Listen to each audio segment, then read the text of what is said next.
two really important items I like to keep around my light table are this film cleaner and this anti-static cloth. And what they do is help clean up a negative. No matter sometimes how careful I am or how hard I try to keep negatives clean, somewhere in the washing process or the drying process, you might develop watermarks or little tiny, they're not even stains, they're just little marks that you'll see using your loupe on the negative. So this cloth is a great thing to use because you can just pull out your negative and take it and you just sort of go like this.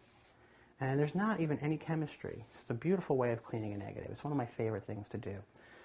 A lot of times too, in any kind of darkroom, even if you're really meticulously clean, you're going to have dust around. There's really no way to beat it. And these cloths will really help you just keep the dust down when you're printing. If that doesn't work, one thing that I really like to use is just film cleaner. A little bit of film cleaner goes a long way to cleaning my negatives. You can also just use isopropyl alcohol.